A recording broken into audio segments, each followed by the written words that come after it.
Boom. Yeah. All right, everybody. Thank you for joining us. This is the second of hopefully many discussions. And again, I don't want to use the word interview because I just kind of want to view this as almost like a fireside chat, between myself and another targeted individual or somebody that's experiencing the signs and symptoms of being a targeted individual. Today, right now, I have with me the what's the best word for somebody that started a community? I don't want to say moderator Somebody because you recently called actually. me influencer. There you go. So we So have I we have the guy that influence. runs, we have the guy that started and runs the OTIR Discord and Reddit community. And for those of you that are unfamiliar with this, because I'm going to be posting this on Facebook as well, OTIR is an acronym for Objective Targeted Individual Research. So out of all the people that I've ever spoken to while going through this process, Peter has been the one that has clearly made the most sense, has done the most investigative work, and has done the most interviews with other targeted individuals to find maybe not so much an underlying cause for this, but definitely an outcome. And it was that understanding that there could be a positive outcome of this that kept my head in an optimistic attitude towards this, and eventually that optimistic attitude became my reality. And and a lot of these interviews that I want you guys, and these discussions that I want you guys to listen to, are directly revolved around that you don't have to live in fear, that you don't have to live in anxiety, that you don't have to be an unproductive member of society, unless that's your choice, if that's what you want to do. But so again, thank you and welcome, Peter. I want to thank you very much for taking the time out of your day. And where are you at exactly? You're in France or Italy? I live in Italy on the island of Sardinia Okay. for last 11 years, I think. Before that, I had the fortune to be born in Russia, in Siberia, Okay. which you can probably tell by I my can thick. hardly tell. Yeah. Yeah, you can hardly tell, comrade.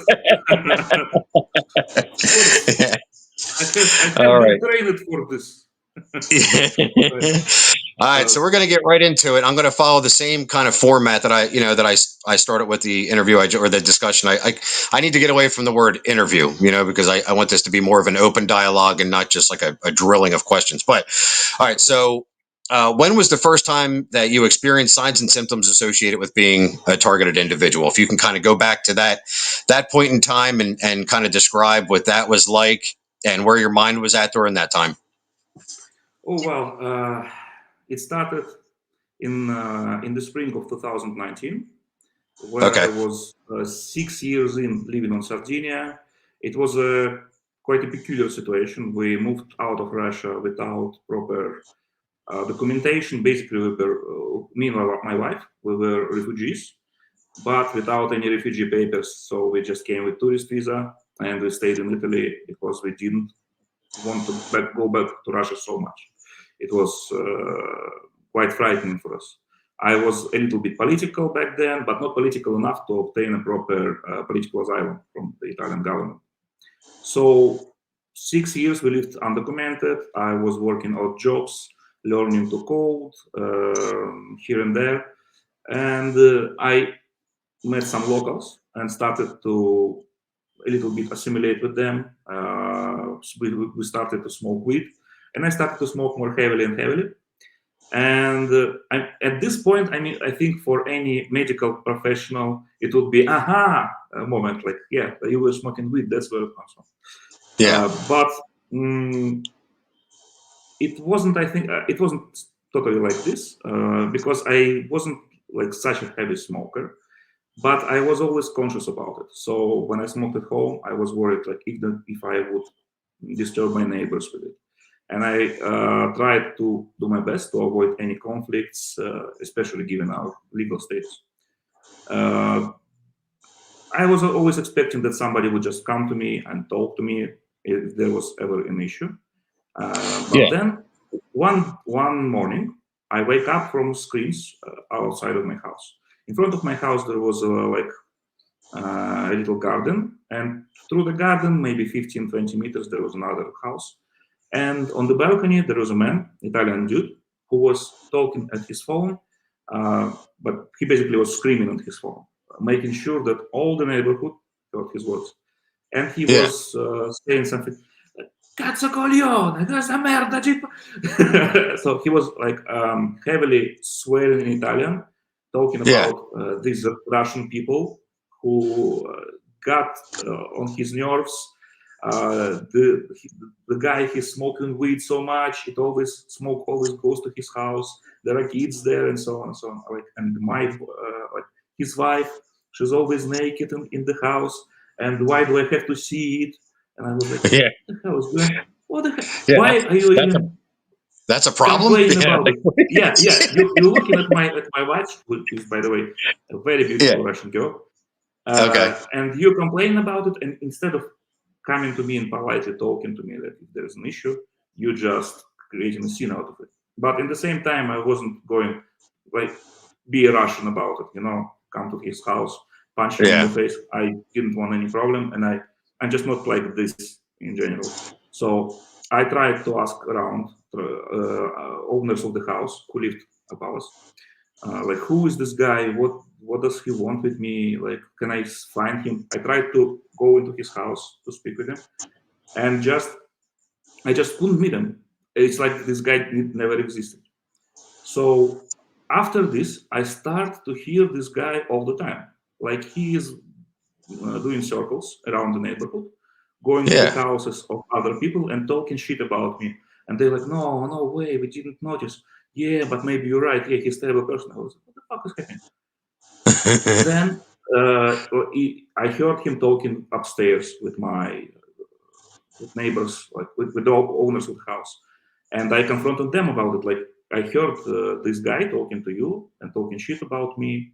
Oh, can't you just organize a meeting so we shake hands and we go in peace? What was like?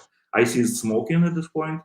From the first day, I just didn't smoke anymore, and but increasingly, I was keeping hearing this guy, and I discovered that not only he was talking things that I did, and also exaggeratingly adding more details that never happened, but he also was able somehow to know exactly what I was doing in the house at all times. Like I was going to toilet, and he would say, "He's going to shit right now." Yeah, he's like he spent all of his time in the house closest to mine, in the neighbors who were just in front of me, and like he created a point of observation there. Right? You know the story. This is so very Oh. common. Oh yeah. Yeah. Yeah, So hold on. Let and me ask you real quick. yeah. When you would hear him, would you hear him in your head or would you hear him outside of yourself? No, no, it was totally completely outside. I could tell the direction.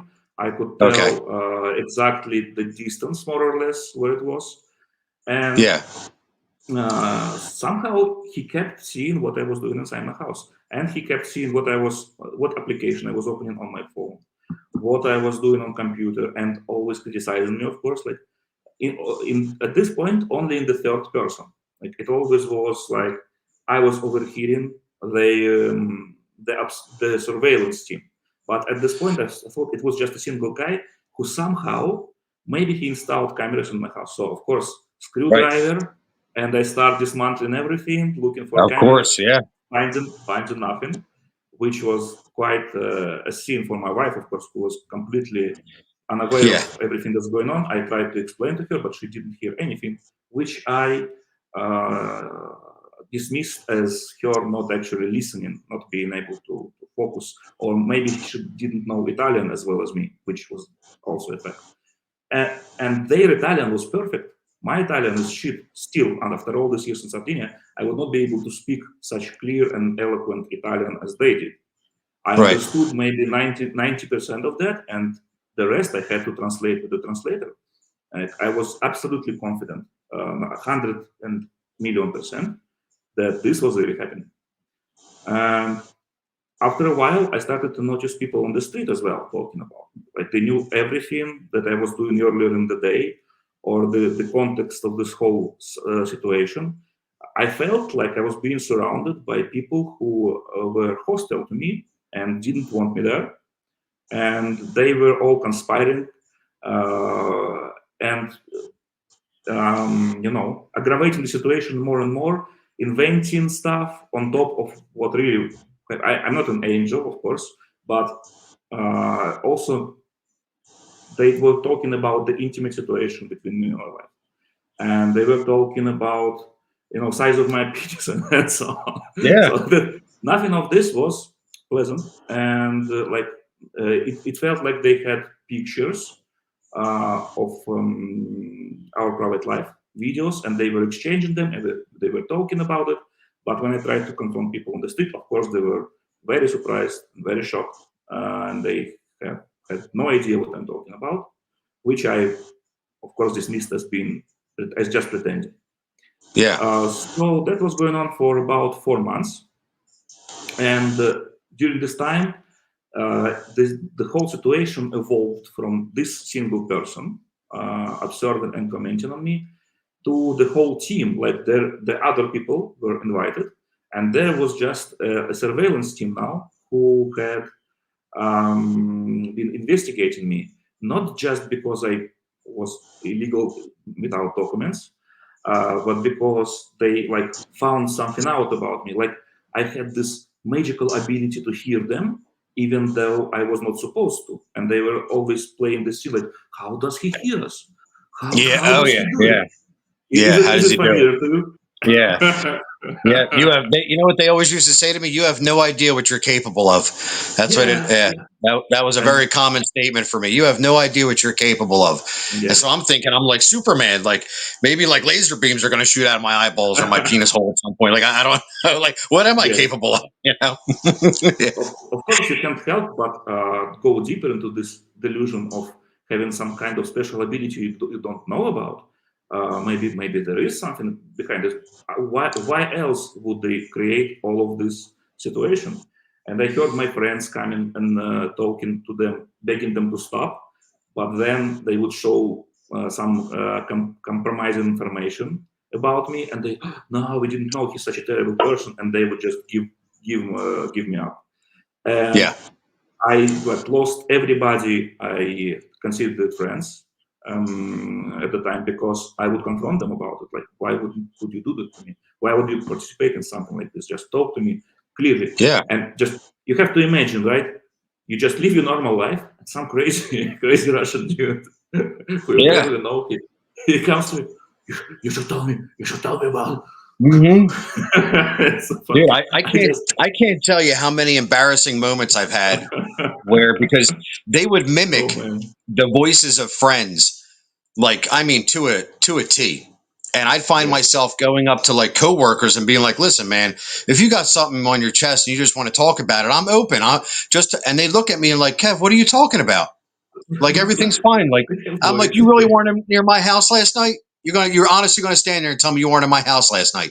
And then they get scared. They're like, "Dude, you Yeah, really that's but normal. it's so believable in the moment, you Yes, know. absolutely. Yeah. So So 4 months into this, 4 in the morning, I'm always unable to work because I was working as a coder, and it was already hard to me to concentrate. But with constant criticizing, with constant like, oh, look at him, he's not able to code a single line correct. He's just making mistakes. He's doing shit job. You just can't work like this. yeah, yeah, Especially you if you can. feel like this is the real collective Yeah. observing you. And yeah, so 5 a.m. I hear we had this door right behind my seat, which connected a few apartments together. And Okay. the owners of this whole building, they lived upstairs, and there was a ladder behind the door. So I hear the landlady, talking to her daughter and some cleaner who came to clean the house, and they were talking shit about me, like the vilest possible kind, like, oh, he's so bad, he's so terrible.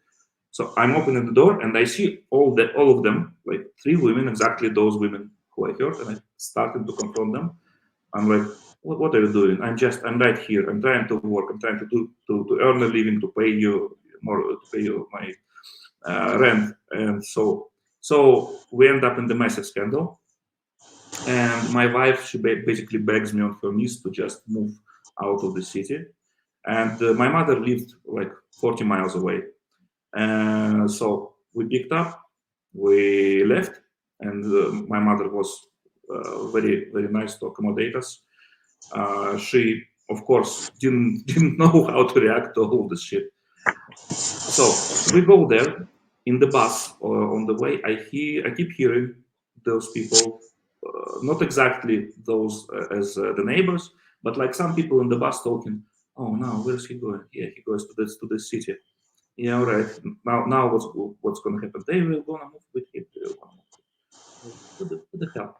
So we move in her apartment, and there is a wide space around her building. It's like a single building with windows coming out to very large open space, and the other buildings are like 100 meters away, and I'm still keep hearing them. And at this point, I was like, "What the fuck is happening? Like, it just Yeah. can't be." The same people, like, did they really move in? And the thing is, I hear them in a different way, not the same way as it was in the little house by the sea, but I hear them effectively like they are in a distance, like 100 meters away, this direction, exactly where the other buildings were. Yeah. But it couldn't possibly happen because I would never hear anyone else from this building, right? But still, the scene continued. Also, I started to hear them from upstairs and from downstairs. So a few days going on, we still play this funny game of how does he hear us? You didn't close the window. Close the window. And I would hear a sound of window closing, and then sounds would be muffled a little bit, Right. like it actually affected everything. After a couple of weeks of this existence, I just and realized I couldn't do this anymore. I just I'm quit. I would do anything which would make this existence stop. So Right. I talked to my wife, I talked to my mother. I said, okay, tomorrow I'm going to the hospital. Maybe they will give me some meds, maybe they will give Yeah. me some therapy. So I will just be indifferent to all of this. This will be fine. And they're like, okay, if you think so, yeah, maybe you should. Next morning, So hold on. nothing. Let me stop you real quick. Up until this point, are you in your head, or at this point, were you convinced that what you were experiencing was psychosis? No, not a single point. Because At no as single. I Okay. said before, they were using perfect Italian that I had to translate oftentimes. I would not know the words that they would use. I would mistake the context. So they would say something that I would not make no sense to me. And then with the dictionary, I would learn that I was misinterpreting this word all along. Like You the had to go Italian and was so translate bad. it into. Yeah. Yes, Wow. yes. Wow. It wasn't like a single dub. And of course, it was mixed up with the real life synchronicities. Like, for example, when it all started, before it all started, or maybe a week or so, one of my friends, the local friends from the city I used to live in, he wrote to my house. He wanted to talk to me about something. So I would invite him to my house. We speak about some nonsense which didn't matter, and then he said, let's go in the car. Let's talk in my car. Why? No, let's just talk in my car. So we went into his car. He closed everything, rolled up the windows, started the music, and he asked me, "Do you know, like, how was your relations with your neighbors?" And I was like, "I don't even basically know them. Like, seems like nice people. I never have any trouble with them." He's like, "Okay, just be careful. Be careful of what?" No, nothing much. Just pay attention. Like, Yeah. okay, what was Yeah. that? Okay. And Thanks. then after it all started, I tried to talk to him about it, and he's like, "I don't remember. I have no idea what you're talking about." And he was Wow. sincere. He was super sincere about it. I'm pretty sure he didn't remember this at all Yeah. because after after everything, I just know he couldn't be involved. Maybe there was some underlying stuff. Maybe there, like this dude in the window. I'm pretty sure he was real, but this was only the entrance into the whole experience. Like everything beside this point was special. Right. It wasn't actually him, but there might have been some upset neighbor about me in the neighborhood, right? And this friend, he just warned me about him. But for me, it was like at that time, it was undeniable. Like everything lined up perfectly, and Right. I would think like how our house is not being 100% controlled by us because we had this door, which was openable from all the apartment block because everybody trusted each other. We didn't go into each other apartments, Yeah. so maybe there was some equipment installed in my house while we were away, and so on and so on. So yeah. Okay. But after all of this, after I decided to go to the mental clinic, next morning I didn't hear anything. It was like miracle. I was like, what the fuck? Like Did they give you medication? no, I never went. I never went to the clinic. I decided to go there, and like the next day. Oh. Oh, so So you in the evening, decided to go, and yes, then I you gave never them went, and then the voices went away. yes. Dude, that has happened to me. So I went through like a period where, and do you remember? I think it was maybe about a month ago. I told you I was having, um, Yeah. I was having some pain. Like somebody, it felt like somebody was pushing on my gland Mm. underneath of my jaw. This gland that's right here. It felt like somebody had it in a pair of needle nose pliers and was crimping Ah, on it. And I had just had some tooth work done, so I said maybe that's a part of it. So I go to the dentist. The dentist takes X-rays and says you may have an abscess. So he gives me mhm. antibiotics. So I start taking the antibiotics. It doesn't go away. In fact, it's getting worse. So I go to the doctor. I actually go to the hospital at this point because I'm like, oh my gosh, I think now I have an infection that could Mm. spread, and that scares me. I'm gonna, toxic Yeah. whatever, bacteria in my body. So he says, all right, we're gonna take full chest and facial X-rays. This is crazy, right? So I'm in throbbing pain. This is so much. I'm like, oh my god, it's unbearable. I get in front of the X-ray machine, goes away, just went away. No pain, Yeah. no swelling, no nothing. Took X-rays, everything was clear. Here you go. And then as soon as they Yeah. took that lead jacket off of me, and I went back and waited for the doctor, it came right back. Now I Yeah. don't know if they were if this experience was the cause of that, or if they were just showing me we have the ability to take away the pain. Because Yeah. I did just have tooth work done, so I'm sure that there was some sort of an abscess infection that had, it just the cap that was put on there wasn't. I'm gonna have to get a root canal eventually. Well, now that was, like I said, that was almost a month ago. Now there's no pain at all. There's no abscess, and I didn't even have to get a root canal. Nice. So yeah, right. So, dude, there's Yeah. so much bizarre stuff, but I mean that I understand what you're saying. Like seemingly nefarious things that are happening, and then you go to get help for it, or go see a doctor, or go to the hospital, and boop, it just goes away. Yeah. Yeah, it's like It just playing games.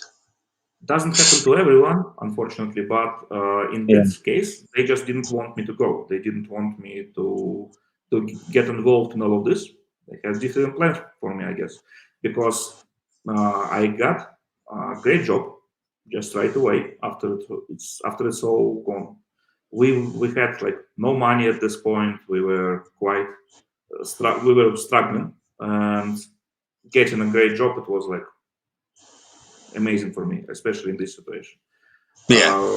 I started to be more attentive to my wife, to be more like straight. I dropped the weed, and it also gave me more motivation to get the actual work done, to get paid. And Okay. we started to even accumulate some money. We after a few months, like nothing is going on. After a month, after when this all stopped, we suddenly get our papers done, and now we get a legal status. We can move out of the country. We can travel, which we were unable Okay. for 6 years. And it's like life is going great. I'm getting like an upswing after such a terrible drop down. Right. And we move out from my mother's. We move in a different town to get a fresh start, and things are going great. So in my head, everything that's happened starting to fade away like a bad dream. I'm starting to question if it's ever happened. My wife certainly thought it was like a temporary psychosis because I was smoking or something, and nothing of this maybe was real. Maybe, yeah. I started to convince myself that I invented it all, and that it all was just like a bad dream. And I Which is got easy myself to so much. do, you know. Yeah, Yeah, that's yeah, easy to do. And you know what's crazy is that I've spoken to individuals in other communities. So like I participate in like the Law of One community, and a lot yeah, of people find they find solace in that, the Law of One and the raw materials. yeah. And and if I remember correctly, you actually spoke with one of the individuals on there, but she was having a full blown targeted individual gang stalking experience, and then she started getting into the Law of One, and it went away. Well, then I started communicating with her, and the signs and symptoms of being a targeted individual, the voices, like, they started to come back, and she sent me a text, and she said, "I'm sorry, but I can't be a part of this community anymore." And she went back into the Mm, law of back into the Law of One, and so yeah, so I haven't had, the only time of my experience was in the beginning, where it would kind of come and go, and that was because and I've always been very open and honest about this. And my main drug of choice was methamphetamine, and I would smoke meth, and then I would start hearing voices, and right. then but then I would get some sleep, and then they'd go away. But then I would smoke, and they would come right back, and then this time they'd be more tantalizing and a little bit more violent. But then I'd sleep, and they'd go away. So every time that this happened, this cycle, I would write it off as meth-induced psychosis. And it wasn't until I actually got sober that they came full force, as if like you're not doing that anymore, and that's when it all kind of. But yeah, I played that back and forth game with them often. I would say at least 2 or 3 dozen times, the back and forth game with them over a course of years, before they came in full throttle into my life 24/7. Mm, right. Yeah, that happens. I also, well, I'll get into this later, but before in my life, before all this started, I also had these encounters, very short ones, not drug induced, as early as I was, I think, 2 years old. But they were very short, and I didn't remember them afterwards until everything was done for me, like a couple of years ago when it's all stopped. Uh, it's like my memory was unveiled, and I remembered a lot of these little encounters, which had interesting consequences, but later of that. So, yeah, So as I so said, we'll be here all night. you've actually experienced memory loss with this. It's, I wouldn't say memory loss. I'd say it was clouded memory Okay. that I didn't quite remember because I never knew where to look. Right, in my memory, I never paid it any importance or attention. But when I remembered about all of this, I also remember talking to people about it right after it happened. Okay. So I had like the cross references, and I even contacted a couple of people that I discussed these events, and they confirmed that it actually happened. Like it wasn't an implanted memory or something that I imagined. So yeah. Okay. So back to my story. Just trying to keep it short. Yeah. We moved in a different city, and I started smoking again because Okay. I just dismissed everything. Like, okay, this time it's gonna be fine. I'm not going to believe it's real anymore. Like if it happens, I'll just drop smoking, and it will stop again, just like previous time. And like for a month or two, everything's fine and dandy. I'm having a great time. Of course, work is suffering because of my smoking, but not that so much as to affect our standing. But then I start to fucking hear it again. I start Yeah. to notice our upstairs neighbor discussing us, our neighbor in the house in like next to us, and so on. And I'm like, nah, nah, nah, nah, nah. This is not happening another time. No, no way. I'm just not paying attention to any of this. I'm just stopping And smoking. and are they the same voices, or are they the voices of the actual neighbors? Your new It, of the it, it seemed they were the voices of actual neighbors Okay. who I didn't know as well. And then after, then I stop smoking. Nothing changes, only increases. They talk about me 24/7, like complete surveillance. And I'm like, what the hell is happening? Then I start recognizing them as the same voices, like they came here as well, and they exchange an experience, right? Okay, here's the dossier on this guy. Here is the yada yada yada. All of the things he's done. We thought Yeah. he fixed himself. He's now scared straight, but he just continued to his shenanigans. He's also turns out like in Russia he is wanted, which is not true, but it Yeah, was dude, that is so realistic. funny that you say the term "scared straight." They've Yeah, used that term with me several times. That it's a like scared like that. I guess that's what they were referring to it as, the scared straight and program. that's kind of what they do as well, like partially at least. So yeah, Yeah, partially. uh, and then they stopped talking in Italian and they started talking in Russian to me. Wow. They were like, okay, bro, your Italian is shit. Let's talk Russian. And they just Yeah. switched and they started to talk Russian, and they started to explaining things to me because this time they were actually having a dialogue, Right. and I responded to them with my voice at first until they said you don't have to respond. Uh We huh. just can hear your mind, and I was like, what? See, now that's so I'm so happy you brought that up, because up until that happened with me, I was ripping my car apart. Dude, I can't tell you how many rear view mirrors I've ripped off of my car thinking that the camera was in there. I would just pull it out and I'd take out a big chunk of the window with it. And I ripped the radio out, the knobs off the radio. I'm ripping up mats. I'm ripping off it. And then I remember one day I'm driving and I had a thought, and the thought was responded to. And then that's when dialogue began, and that's when my inner monologue became an inner monologue, or an inner dialogue, sorry. Yeah. And that was a game changer. That was a complete game Yes. changer for me, because I was said, oh my God, all of this is happening in my own mind. And I said, and then I was like, well, it's got to be satellites or something. Like there's something Yeah. something. Yeah, but that was Some a kind big of day for technology. me. Yeah.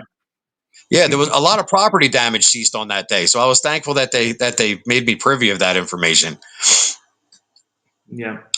Yeah. So they spoke to me in Russian, and they Okay. explained to me that all of this was because of my political activism, because I wrote things on Facebook about Russia. I had like few thousands of subscribers on Facebook, followers, right? Okay. And I was kind of getting traction. I was also a journalist back in my day, back in Russia. Very, Okay. very little bit of journalism, but I wrote some articles mostly for the entertainment, and some of them were for political outlets.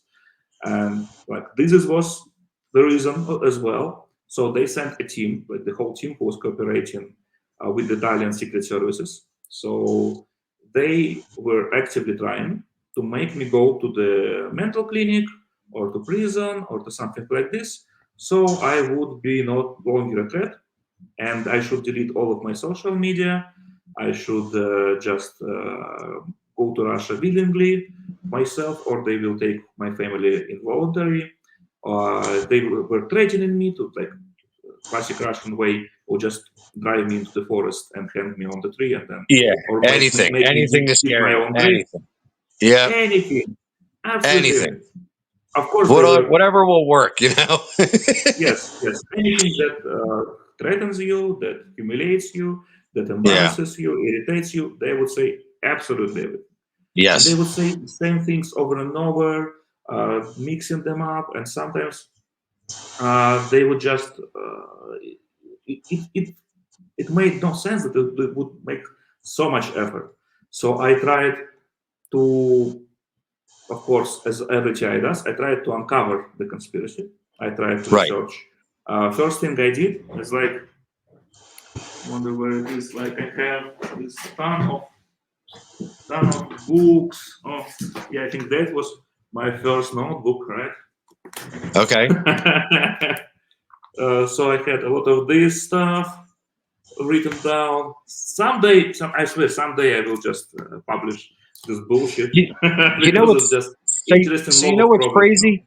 You know, I was actually, so when this first started for me, um, the 24/7 aspect of it, the one voice that I actually named, oh, this is crazy. So the interview that I did before, man, I keep saying the, the discussion that I had before this with the other targeted individual, um, he said he named his one voice that he hears all the time Dan, and that was the same. That's the same exact name that I gave to the one voice I have is Dan, and we were like, holy shit! But that voice said to me, keep a journal every Mm. day. So when you look at some of the things that are said, they're They say the so same to me. it's crazy. It's like it's very important to whoever is whatever is behind this that a point of reference is documented, that a growth pattern can be recalled at any time, and that you don't lose track of anything because so much happens. And it's Yes. so easy to it's so easy to forget the statements. It's so easy to forget the lies, and it's so easy to forget the growth that you've gone through and revert back to old. It's very important to keep a journal or a log throughout this entire process. I'm glad you brought that up. Yeah, It did help me big time actually, because without it, I would write things that happened to me, and yeah, then as I write them, I understand them like from the outside perspective. I can see them better, and I can see the actual motivation behind them.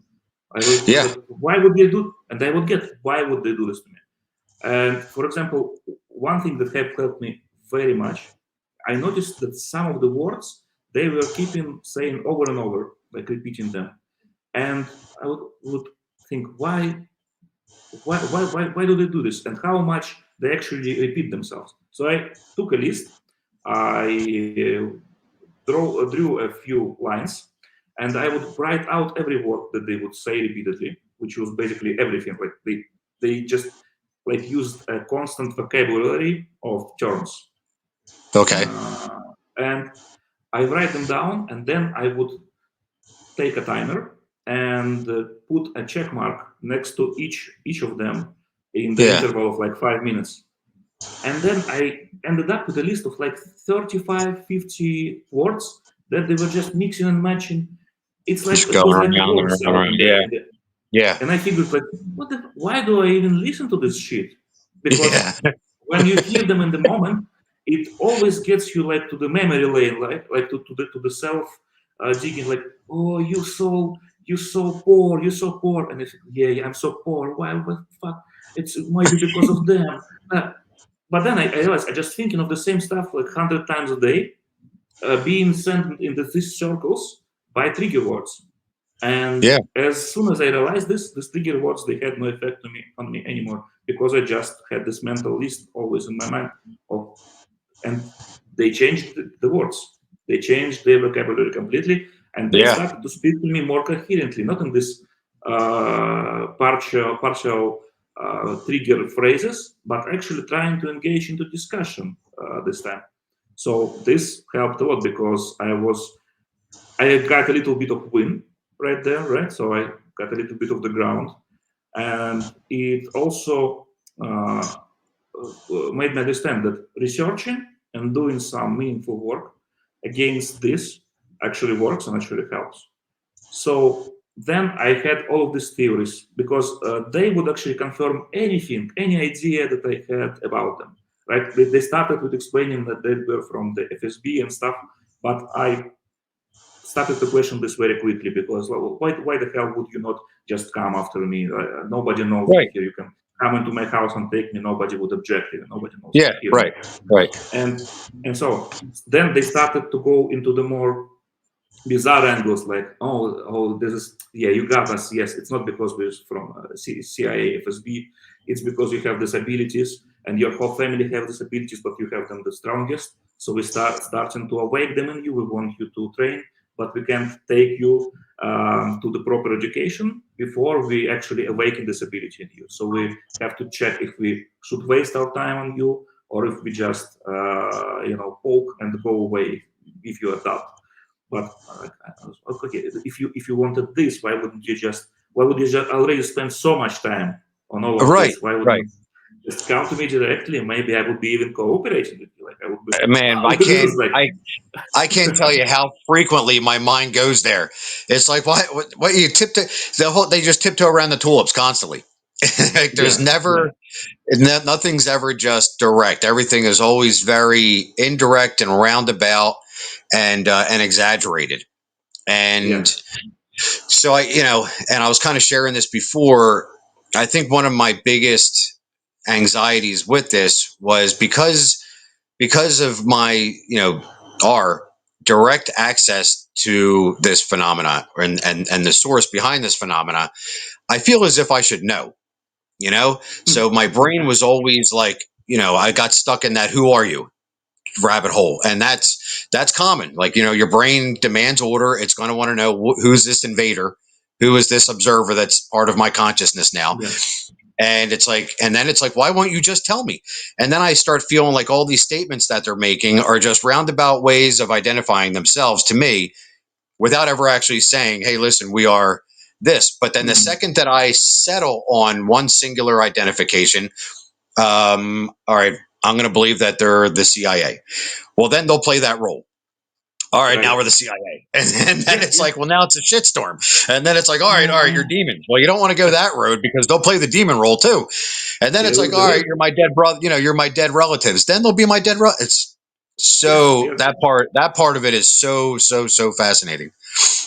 They did all of that with me as well. It's like I mean, it's like a popular narratives that you would, your mind would just juggle these possibilities along. They would seed some of these ideas into you as well by just hints or something you would see in TV, and they just, oh, this is just like what we do, and you go there instantly, of course, because you're always Yeah, searching for the truth, and you never can right. kind of grasp it. So it's Now, there, but speaking of it's not. TV, have they ever played tell like it happened actually it only happened one time. So I got the music aspect of this a lot, which is common. They play Mm. music all the time, and sometimes it's music I've never heard before, and I'm like, I don't even know that song. I've Yeah. never heard that song in my entire life. I went through about maybe a 2 week period about a month ago where every night when I would lay down for bed, they'd play Indian chant music. Like, hey, hey, oh, hey, oh. And I'm like, what? But it was kind of peaceful. Like I could fall asleep to that. But sometimes it's like, I have a 7-month-old at home and she's playing these little like ABCD little trinkets, Right. and then that's in my head. Like I almost like I have a pair of headphones on and it'll play on repeat over and over and over Yeah. again. Um, and I would say that one aspect about this occurrence, the music, has been the most agitating, the most frustrating, and the hardest thing to. I've gotten better at just ignoring it, and when I find that when I can ignore it and refocus, it goes away much faster. But when I'm in my head and I follow through with the lyrics and the music, and it'll just exaggerate it and make it last that much longer. So I'm only left to assume that it's a matter of teaching me to refocus quickly. That's the only thing that I can come up with. That's because it's not, if they wanted to use it as torture, they would just keep doing it, but they don't. They do it. They'll do things until I get better at overcoming them, and then they won't do that anymore. And that's how this whole process has been for me. They'll do something, then they'll exaggerate it until I overcome it, and then we move on to the next thing and move on to the next thing. And Yeah, yeah, so, that is very familiar. yeah, Yeah, I yeah. think the But okay. Oh, but I'm sorry. um, Yeah, I'm sorry. So, but they actually use back to the TV thing. I was watching a show on Netflix. It's called F is for Family, and one of the mhm. characters on there, one of the characters on there is like this really big heavyset dude who plays Frank Murphy's boss, and he's got this voice. He's like, I don't know what you want to do, and they actually used that voice in my head against me for Interesting. like a week. They would use that exact voice and talk to me in that That's voice, and funny. then that they stopped doing that. Yeah, yeah. It actually can be quite dangerous, but potentially. I know of this TI guy in Russia who lived in Israel, Okay. and he went all the way from Israel to Russia, and he assaulted a radio host because Oh my God. he was tortured with her voice, like imitation of her voice, very perfectly done, crafted. So he was under complete impression that she was the one who actually harassed him, So he went all the way from Israel. He brought a spray can with the pepper spray, and Wow. he sprayed the guard downstairs. He rushed on the 7th floor where the studio was. He done his research. He knew exactly the outlay of the building, and he had a razor and he slashed her throat with a razor. She got into hospital. Luckily, she survived, and he was sent to involuntary treatment for a few years because he was found like not not Yeah. himself. Like he was crazy at the point, and he And you, actually he was, yeah.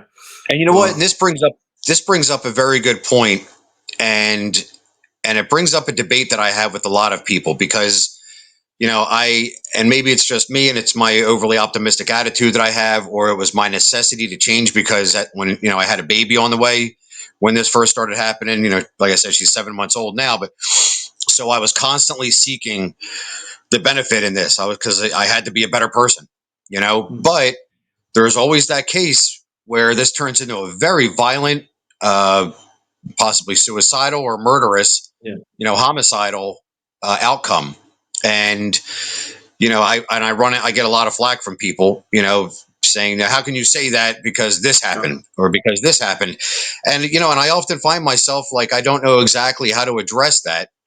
And because, when you're faced with that realization that the outcome can be horrendous or the outcome can really work in your favor, well, then you're putting the polarity on the entity themselves or on the source themselves. Are they benevolent? Are they malevolent? So, This I mean, is the hard how do you question. feel Yeah. about that? Yeah, tough Uh, question.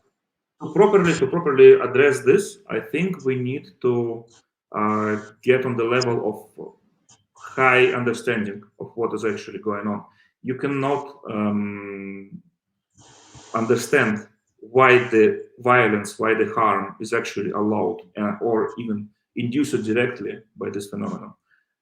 If you don't understand what this phenomenon actually is and what it does and why it exists. And it's such a big discussion that often I find myself struggling to find the words to explain it correctly, like in one sentence. It's very hard.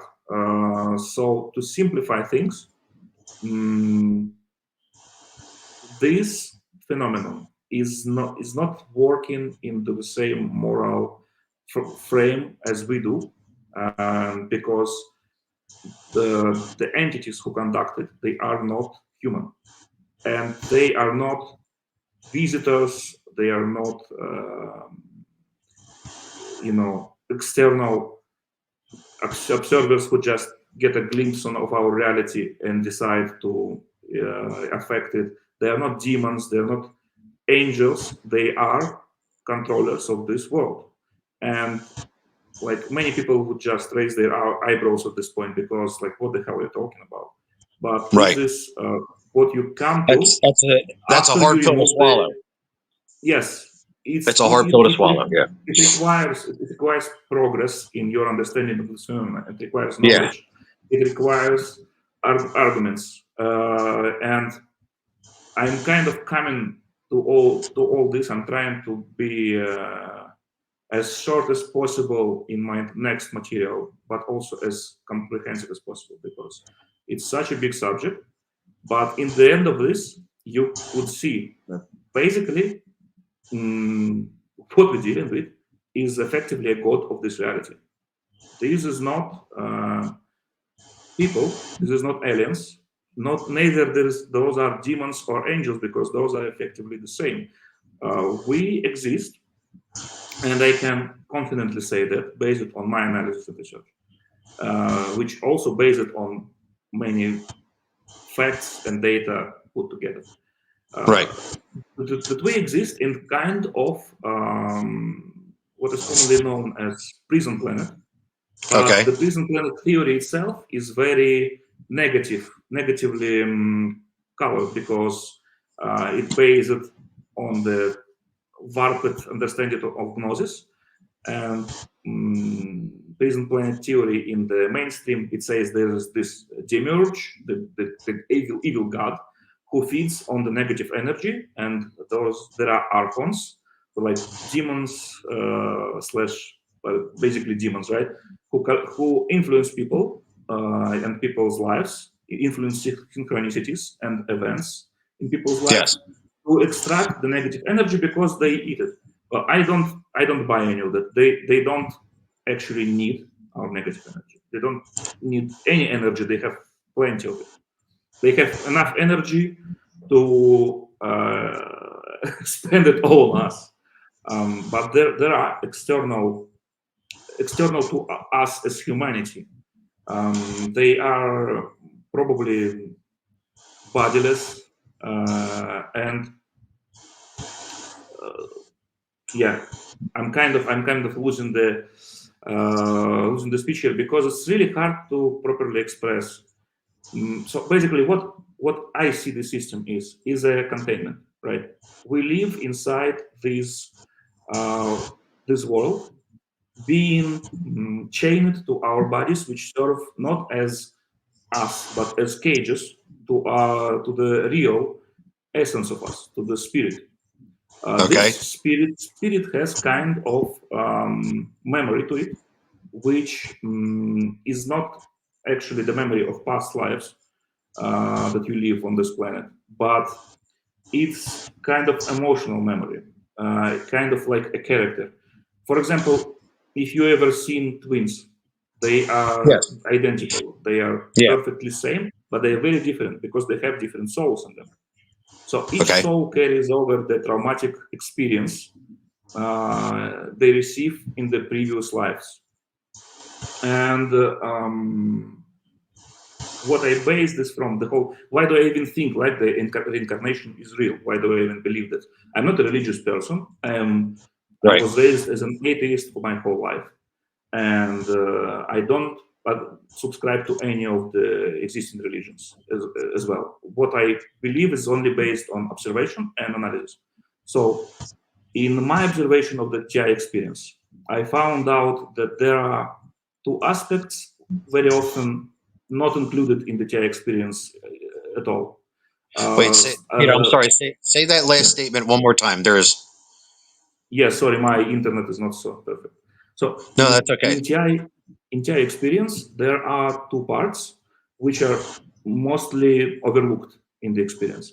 They are called near-death experience (NDE), which Okay. is when the person like in the state of the clinical death, and leaves his body, still able to observe everything that's going on, still able to hear everything that's going on, and remember it Right. with his brain effectively dead for this moment. So his brain doesn't process this information, but something does process it.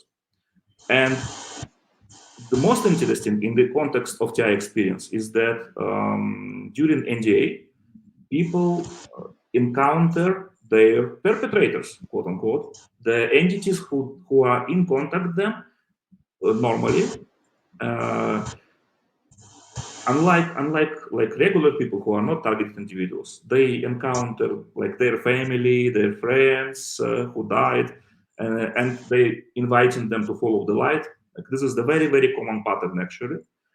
And some people notice that those people aren't really the who they present themselves as. Like sometimes people are not even dead yet, or sometimes they just act a little bit off, and they don't seem like actually their dead relatives, but something that tries to invite them into the light, and they are scared of it, and they get back.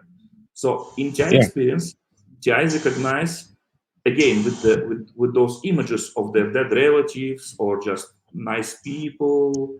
They recognize their perpetrators by mannerism, by voices, by how they act, by the phrases they use.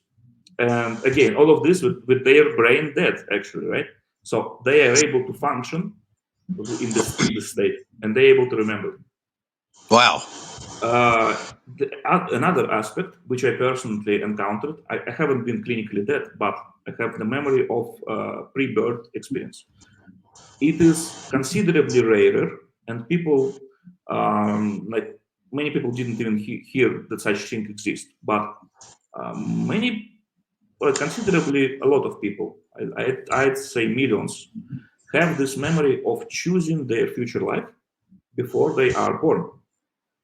It's always has the same pattern of or scene. Right? They are in some space. Oftentimes, it's just a dark space. Like in my case, it was just a complete darkness with presence. Sometimes it's like a car or a bus or some other kind of enclosure, and the person is perfectly aware of what is going on. Usually they don't remember, they have no idea who they are, and they don't question it. They have no idea of previous lives, they have no idea of anything basically except You, of what is going on right now. I've But I've they are aware experienced. of all the concepts. Yeah, Oh, I've did you experienced lose me something. there? I've experienced something similar to that. Okay. Um, and this was maybe 3 years ago. Um, Hmm. it was like I had blacked out, but I was aware. I just kind of separated from this reality, and I was in complete boundaryless space. I had no physical form. There was nothing else around me. It was like I guess what in Buddhism they refer to as like nothingness. But I was aware. It was like Yes. it was like pure awareness. But I wasn't cognizant of me being Kevin. I wasn't. There was no, and I don't know if this is the subconscious arena of the mind or whatever this is, but I had kind of gone into that, and it was a time of immense confusion in my mind, and I think at the time, but it was peaceful. It was very, very, very peaceful in Hmm. there. But I was aware that I was just in this dimensionless black space, and I was content. I didn't know anything. I was just aware that I existed, and that's all it was. There was nothing else to it. There was no other emotional attachment to it. Just pure awareness in empty space. It was a quite, and then I came out of it, and then boom, there I was sitting in this girl's living room, and she looked at me, and I guess my face had turned pale because she said, "Where did you go?" And I was like, "I don't know what that was." I was like, and she was like, "Wow." She's like, "You were gone." She was like, "I have no clue." She's like, "But you definitely were not here at what for that present Yeah. moment, for that moment in time." Yeah, that was definitely bizarre. But yeah, go ahead, continue. Right. So the pre-birth experience essentially is choosing of your next life. It is always involves a presentation conducted by the seen or unseen presence, which in my case I didn't see anyone, but in front of me there was a black, like a big screen opened up in blackness, which showed me like a slideshow of a very happy couple holding baby in their arms, kissing each Yeah, other, smiling. And I was extremely curious and extremely hasty. Like I wasn't patient at all, which is my actual personality trait. At least it used to be my whole life. And the presence, or they were guides. They were the same voices, the same personalities as who came back later, like decades later, to torture me in this target individual experience, in my voice to skull, in air quotes. yeah, They haven't changed one bit. And in this pre-birth experience, they weren't negative. They weren't at all like humiliating. No, they were there for a job, and they were to guide me through the selection of these reels. I had to see them all, but me being me, I just stopped on the first one, and they begged me like, "Come on, you have to see the other ones. You have to see the options." I said, "No, no, no, this is just perfectly fine. I like this. Like, yeah, nice yeah, yeah. couple, Yeah, like I'm great good. life. Why? Let's go. Come on." Yeah, yeah, yeah, So I had my personality traits. I was stubborn. I was hasty. I was curious. I was like cheerful and everything. So I had to get those from somewhere. I wasn't just created, right? I had to obtain those traits just like every person, he is born already with some personality traits, which can be very different from what their parents have. Especially like in twins, you can observe it with very, very, very obviously, right? They're completely different people. Sometimes they're Right. similar, but most of the time they just not very similar at all, despite the Yeah. No, genetics I get and that. education. I have twin sisters. So Um, yeah, and they're 5 minutes apart in birth, and they're two completely separate people, yeah, two yeah, completely life paths. And yeah. because they have different souls, most likely. And Yeah.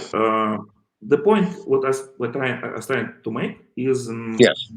this whole pre-birth experience, this whole choice is a sham because they know exactly what you're going to choose. They know exactly what kind of person you are, and if you are an impatient person, and the first thing they show you is pleasant and nice, you're going to choose this. But the presentation didn't include that my father was an alcoholic, that he used to beat my mother. It didn't include that the family was poor. Nothing of the bad. It was sweetened, completely pleasant, um, curated, cherry-picked version of my early childhood. Nothing beside that. So of course I would choose that. And in many of other experiences, it's the same. I only met a handful of TIs who had this very same pre-birth experience. But in all cases of that, they also noticed that the perps who tortured them later in life, they were there as well. In Yeah. where they had no body, they had no brain, they had no memory of the previous lives, but they were able to see, to hear, to move, some albeit limitedly in that space, to feel, to remember, all of that without any of the body functions. So there's a whole kind of different theory about Yeah. what the body actually is, but I think this is this process is serviced by something that doesn't age. Like those people, they aren't physical people at the very least because they don't like they can be present in somewhere where people aren't even born yet, or in the space between life and death. So they actually control, they service the process of reincarnation, Yeah. and also we are not allowed to have our possessions as we've been born into this life. Our possessions being our memories, that we don't remember anything about it. We are being also Right. chained to our bodies in these lives, so we can't move freely, we can't live this existence at will, like even with the Yeah. suicide. You know stories how people try to kill themselves and they just can't. Me personally, I tried to do it like a dozen times when I was in this condition, but I Yeah. couldn't do it even a single time. I was not meant to do it, and so I can't even live on my will. So what is this? One more thing. In this life, especially in Jai experience, what we experience is a hardcore traumatic change. If you read, you probably did the last report that I wrote about the whole purpose of targeted individual experience. I Yes. conclude that the experience is a hardcore traumatic modification of personality, which forms person into a very specific pattern. Objectively useful, it's helpful, it's very healthy even. Yeah. The end That's product of the TI experience is a healthy, determined, very balanced, very well-rounded person who is able to stand up for himself, who is not afraid, yes. and so on. So, what is this So place? Oh, real quick there. I mean, let and me yeah, let no, me go just ahead. finish. Go ahead. No, go ahead. Finish what you were saying. I don't want to lose track of because I'm still in my head right now. I'm holding on to the thing you said 5 minutes ago that I want to make a good point on. But go I'm so ahead. Go ahead. sorry. Finish. Good. I'm Yeah. just posing a quick question, right? Which I'm also Yeah. going to pose into the next report. What is the place where people are held against their will? They can't leave it voluntarily. They are being serviced by a determined collective of dedicated personnel whose only goal is to ensure that their experience is conducted in the proper way, uh, who are tasked with the change of these people, even against their will. They have to modify them, they have to treat them, to mold them into the different people more adapted for the society, whichever society it is, if it's this society or the other society. So they don't have any possession. They're not allowed to have any possession Yeah, you're from the describing outside. prison. Yeah, you're It is describing a prison. it is a containment facility. It is a rehabilitation or correction facility, as it should be, as it never is on this planet, because the correction facility in our concept is mostly just containment. Just throw them there and forget the keys. But we are actually being held in the proper containment, correctional facility, which Yeah. changed people. So yeah, that's the whole Yeah. idea. And this is why now, circling back to why the shit is allowed here. Trauma is the most effective way to profoundly change a person. And this trauma can be personal, or it can be inflicted by somebody else. Like, it can be self-inflicted or inflicted by somebody else. And Right. some people are just use it for this, and they themselves, as they experience, as they go through the being like murderers, cannibals, even like Albert Fish, for example. You think he didn't regret what he did in the end of his Right. life when he died and he reflected back? It has to be incredibly traumatic. It has to be like heart tearing.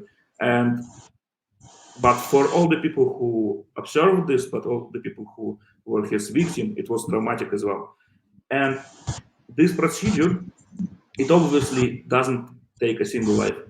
It's like a hammering, one life this way, the other life this way. You can be in terrible, like, asshole managing bandit one life, and you can be saint another life, just because you need to have this particular angle of trauma applied to you. So this is why shit is happening. This is why Myron May killed all those people. This is why Well, Albert Fish so ate all those children. Yeah, if we this is can why look at it's it allowed.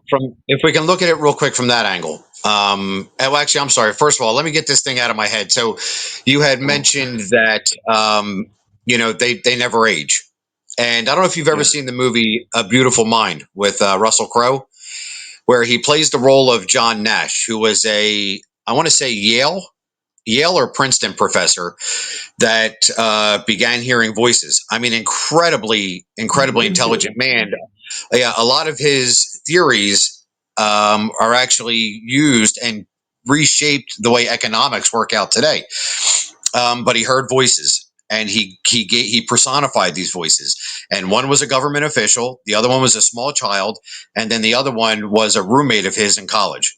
And Mhm. now in the movie, they exaggerated greatly because they actually personified and made it seem as if he was also having visual hallucinations and seeing these people.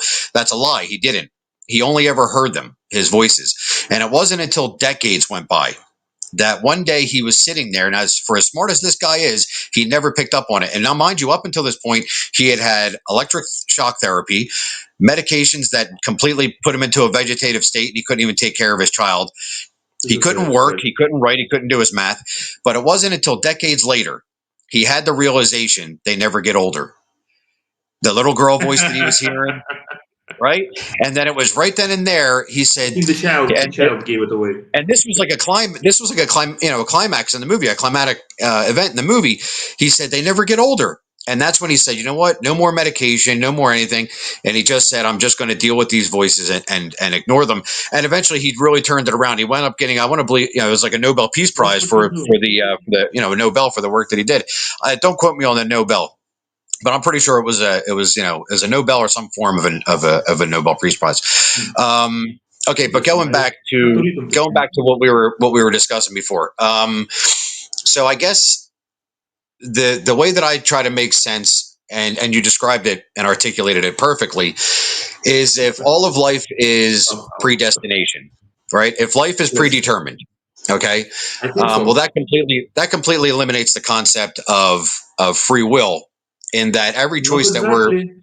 Not if you believe in free no will. If you don't know, look, if you don't know you don't have a free will, it's the same as having it.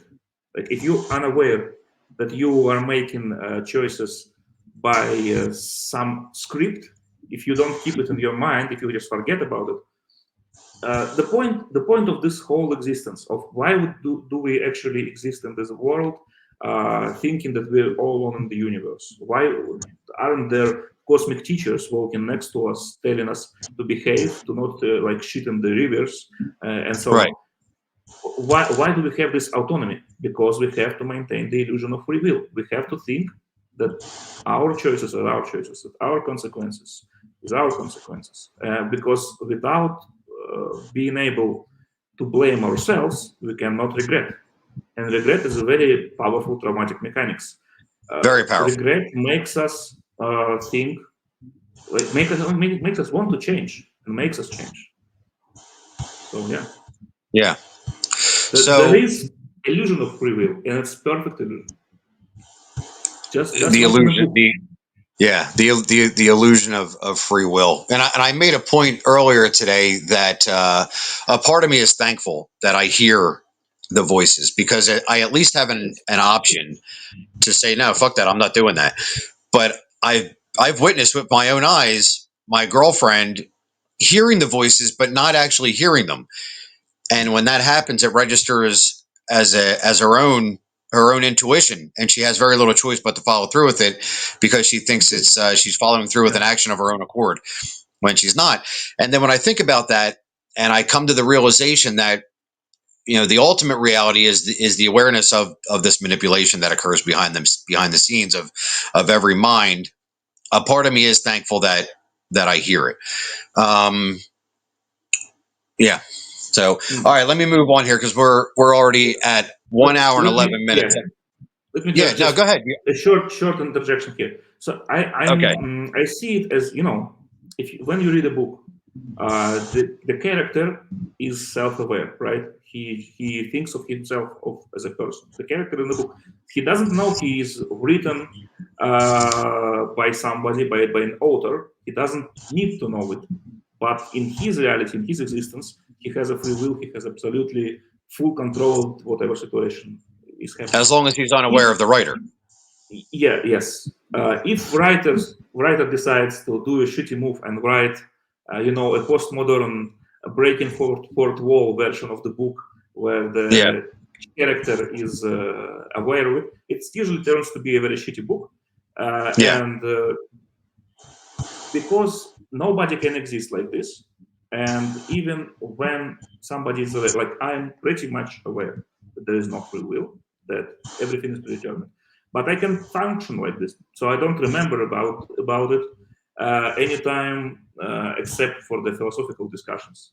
And that's just the human nature. You are not meant to actually live as if everything was predetermined. Like people would be tempted to try to kill themselves and so on. It's just fucking postmodern. So no. Yeah. Yeah. So, I mean, predetermination is like, it's kind of the concept between, and I don't know if you follow, um, Christianity at all, but it's that is like, that's been the debate since Calvinism and Arminianism. I mean, that is what Mm, created a major split in the church. The concept of, so I was raised Baptist, and the belief of a Baptist is, once you're saved, once you accept Jesus into your life, you're always saved. Like that, just you can't have that taken away. But yet, somebody who's like a Nazarene, they believe that you can lose your salvation. And then, and here's the argument with a Baptist, and this is where we get into the predetermination part of it. A Baptist will believe that, if you're able to give your life over to God and then go back to mm, your own sinful way, well, then you never actually made a full commitment to begin with, right? So, up until that point of salvation, so, all right, so bringing the predetermination back into it, was it predetermined for the Christian to be part of Christianity? Was it predetermined for them to be in God's family? As if to say that everybody else that's not a Christian is predetermined to go to hell. you know, and that's where I kind of broke off with the whole church thing, is that the arrogance of it and the narrow-mindedness of the Christian thought. Because I was educated at Liberty University, which is a very conservative Baptist private college in Lynchburg, Virginia, and I was raised Baptist, and I went through like an Assemblies of God program when I was 23. So I had Christian upbringing very much ingrained in my background. So the concept of predetermination or predestination was, nothing new to me. And they'd always back it up with verses in like Jeremiah, I know the plans that I have for you, declares the Lord. Plans for a future and for a hope, saying that God knows everything and he already knows that it plans that he has for you. And as long as you give your free will over to him, everything will turn out fine and you'll be used, for good. So it's like this concept of once you come to the understanding that your free will that you presume that you have, um, give it over. Assume that you have free How will, can you but then give it up use? and say, you know what, God, I don't want to be in control. I'm going to give it back to you and let you be the ruler and the leader of my life, and that's it. Now I'm in your hands. And this is the concept of faith. This is a very faith Mhm. based walk, but it is. I mean, when I look back at it, a lot of those concepts, if you think about it, really, it's like let go and let God. Okay. It makes a lot of sense to me. And in the states of confusion that I find myself in when going through this program, or this occurrence, this phenomena, whatever you want to call it, and I get torn, and I'm just like, you know what, I don't know, and I just dedicate myself to being service to others. And when I do that, I'm no longer in the picture. And I just say, whatever happens, happens. These are my gifts and talents that I have to offer back to a community, and use them whichever way that you want. But I'm not feeding into your malevolent crap anymore. I'm going to be a loving, compassionate, caring, and responsible individual and a contributor to this TI community. And that mindset for me has been very freeing. And if, now, and that kind of is the same as let go and let God. Now, I'm not saying that God is behind this. I don't know exactly who's behind this. I kind of, that's been my stance this whole time, is like, I don't know. I have assumptions, but I don't ever want to like commit myself to any one thing, because the only 100% truthful, honest thing that I can say is I don't know.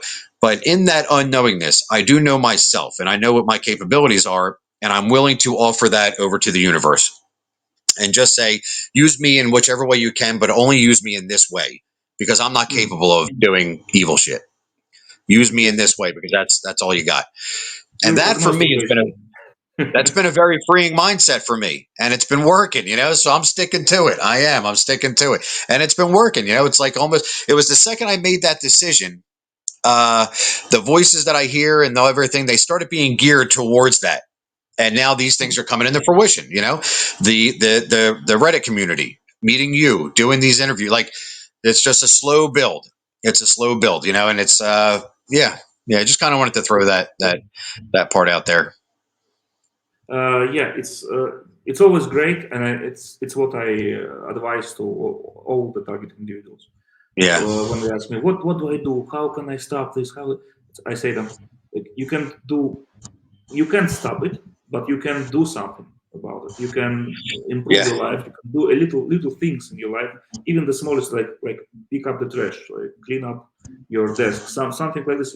So you can feel satisfaction. You can actually be a little bit positive about your life, not just a lot of time I see TIs completely like submerged in their own field, complaining about how everything is terrible, how they can't do this, how can they do shit. I mean, just do a little thing, at least something, so you can feel a yeah. little bit better. Baby steps. Yeah, Yeah. Now, getting back to the religion, I mean, we can talk ages about it, but I think it's a little bit paradoxical that you can give up the free will. If you can take a conscious decision to give up your free will, then you have a free will. Like, if everything is predetermined, then there is no decision at all. That this choice, you were just put in front of it, and it was known in advance. No, it was not known. It was made in advance that you would make this choice. So this is yeah, the real. It's quite grim, the full predetermination. I think Yeah. what most people believe is just this concept of chaotic world, which can be influenced in some points by the higher being when it pays attention to this particular part. But I don't think there is anything chaotic at all. There is no chaos. It's all a very clever, very crafty imitation of chaos, which we can see actually in synchronicities. Like every TI knows the situations, sometimes hundreds a day, where a long, long chain of events has to happen precisely and exactly as it happened. In the end, to create a very minor event observed by the TI, which will fall into the narrative that he is experiencing later. Yeah. Somebody would pass next to him into the certain color of shirt like 100 times a day, and these people, they have to buy the shirt sometime in the past. They had to take a decision to pick exactly this shirt to be exactly in this time and this time of day. And many TIs think it's all just agent network and such, but me and you, we know it's actually very clever synchronicity created by putting events together in such a way so it all falls into a singular place. And this Yeah. thing happened all over the place, and in every point, for every of these events, a smallest intrusion, a smallest thing, like a Just butterfly effect, could yeah. just go poof. It would be Yeah. incredibly different to construct so many interconnected events for so many people if anything was out of control. Right. So what I think is that the future is not only known to the perpetrators; it is actively constructed and Or constantly perhaps it channeled is by them. already. Yes, I think about that a lot too. Maybe not, not and not only is it already known, but maybe it's already happened. I mean, if we can eliminate the dimension of time out of it and say that all things happen simultaneously and that there really is no future or there is no I, past, I guess you so. know. I mean, I'm not a four-dimensional being. I can only judge from my little hill of like ant hill Yeah, right. and see the Yeah. plane flying somebody in space, somewhere in space. So I'm not really comfortable talking about extra dimensions because it's all getting to so much abstraction level that I can't really handle. Yeah. Yeah. Maybe they are four-dimensional beings, possibly, but we have to just take the timeline for what it is. We can't exist in four dimensions, unfortunately. Mm. And regarding the religion, can we just a little bit point back to this? Can I ask you a Yes. question? Why do you Sure. think religions are born, and why do you think they are dying? Oh, I think religions are born because from the moment that we come out of the womb, our brains are screaming for an answer. And it goes, why the fuck am I here? So, and if the brain is not pacified at a young age and given an explanation as to why it exists, um, a lot of confusion can settle in, and a lot of so I mean, from the time that I was I could go to Sunday school and understand I was going to Sunday school, and my mother and father forced the Bible on me because they felt that me having a purpose and an explanation was absolutely 100% No, necessary. because they were taught like that. But why the religion is born in the first place? How does it get born? Like there is a group of people, right? There's a group of native people, a tribe. Right. How do they get a religion? How do they obtain it? Well, it depends. I mean, so if we're looking at, let's, and again, because, I really have no, well, except for Buddhism. So, like, I would say the two major world religions that I have the most education about is Christianity and Buddhism. And I would say in the case of Christianity, um, the Bible is comprised of books written by prophets, men that had Right, direct right. connection. Right. Yeah. So, but in the case of Buddha, it was written by almost a prophetic experience. During a state of meditation, he got so deep into his own unconsciousness, and then came back out with answers. Of what actually goes on. Still an experience. Right. Uh, Yeah. do, So do you so know direct about experience. Right. shaman sickness, so called? Did you hear about it? Say it again. Did you hear about shaman sickness? No. Shaman sickness is a phenomenon. It's widely known. For example, for the Native American tribes, but also it's very known in other places where there are still indigenous people, like in Siberia or maybe Latin America somewhere. So the shaman sickness is basically ATI experience. It's when a man or a woman sometimes uh, start to hear voices of ancestors who put him on a trial of fire. They torment him, they insult him, they humiliate him, and he has to pass this trial. And on the other end of it, he comes out a shaman.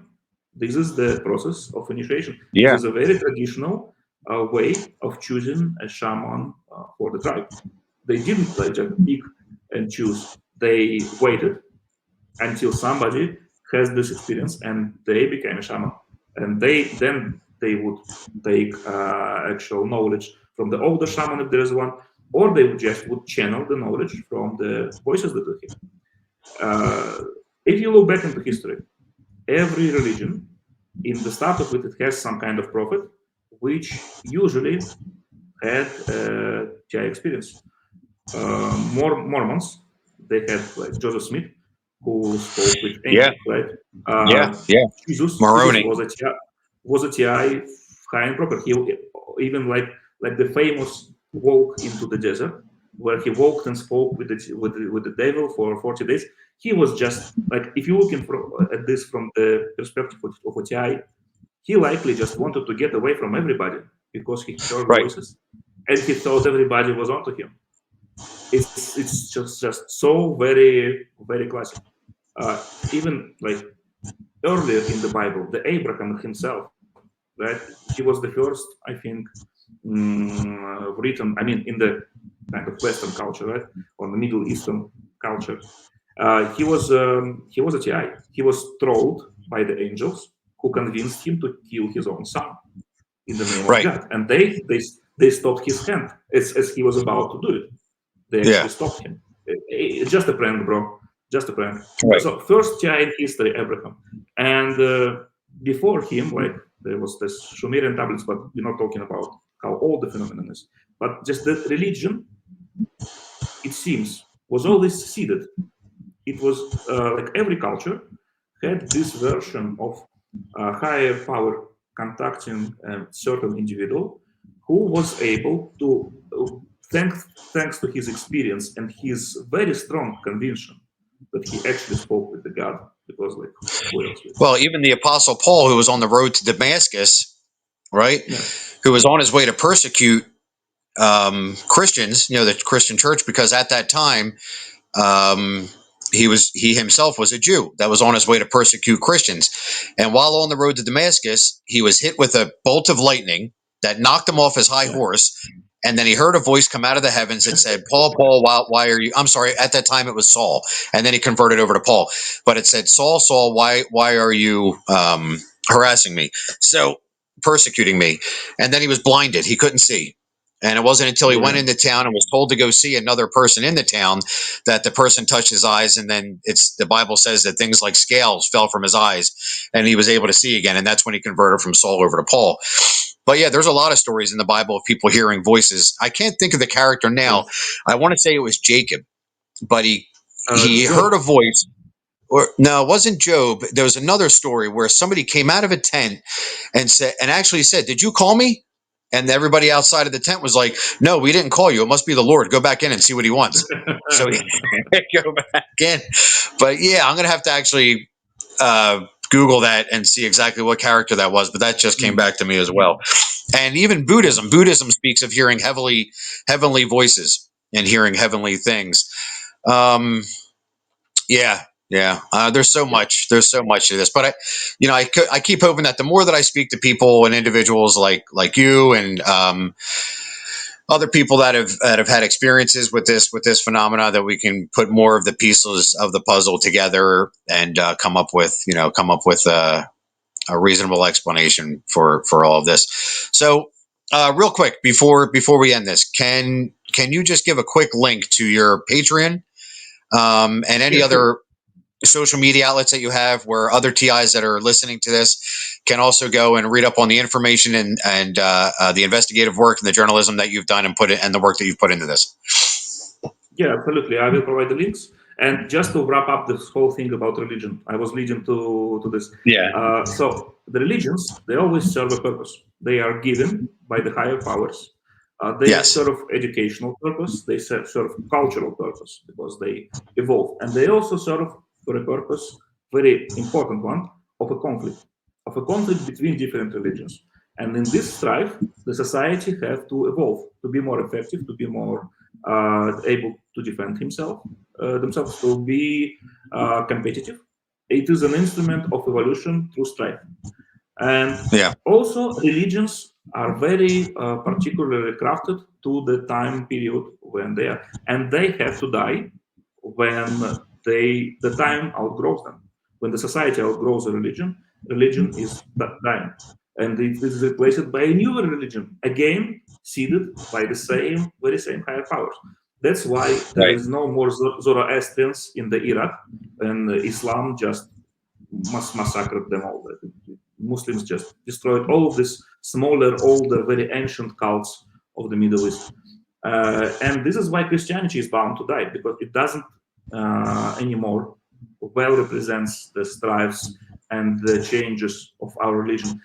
The Christianity being soft as it is right now, looking to pacify everything, to find like compromise, it is against the very purpose of religion. Religion is supposed to bind people together and to divide them from another religion so they can fight each other and kill each other as well, because nothing provides as much personal trauma as the war, and this Oh is yeah. why we will never stop having wars. So yeah, Right. this is Yeah. this is I what don't I think was. there's never been any more bloodshed over one singular book than the Bible. You know. Yes, absolutely. And there Yeah. will be new book. I think a new religion, something much more massive will emerge pretty soon, because it just has to. There is a vacuum that will be filled. So that's Yeah. why. Mhm. All right, dude. Thank you so much for taking the time to Thank speak with me. you. This is Next. great. Yeah, this is absolutely. And again, I'm very happy to finally, meet you face to face. We've been talking for Likewise. almost a year now. Yeah, going on Yes. almost almost be a year now, and this is the first Mhm. time we've ever got to meet face to face. I'm very thankful for that. And I'm very thankful for the amount of time and work and effort that you put into Thank you. um, helping others cultivate an appropriate perception towards this. So I important. wish Yeah, next time I can actually finish my story, because I only told you half. But I understand, like, we're constrained. I'm hope. Like I So said, this is the first of a lot. A lot. yeah, So true. yeah, maybe within the next few weeks or two, we'll, we got plenty of time, dude. We got plenty of time to Yeah, do a lot of these, and it's actually I feel it's best to have a series of shorter hour and a half like we're at now yeah, yeah. videos as opposed to like a five, because we could sit here and talk about this shit for 5 hours, and then it's like it's not going to be segmented as appropriately as if we kind of Absolutely, next time. absolutely. Next time you and I will kind of collaborate beforehand and have a certain like set of topics and agenda to be able to go over and discuss and break Yeah, down. like But we tried yeah, today, but we. yeah. Yeah. So That's all if right. others want to check out your work that you've done on Patreon, where would they go? I think. Do you want me to spell the link? Because I So will. I is it will give okay? you. So I'll tell you what. I'm gonna give you a I'll link make so you sure can that put them. I'll make sure in the description when I put it on when I post this that I'll have it in the description and everything in the comments. Make sure everybody can go and check out everything that you've done for the community and encourage Thank others you. to get involved in the OTIR community and the Discord.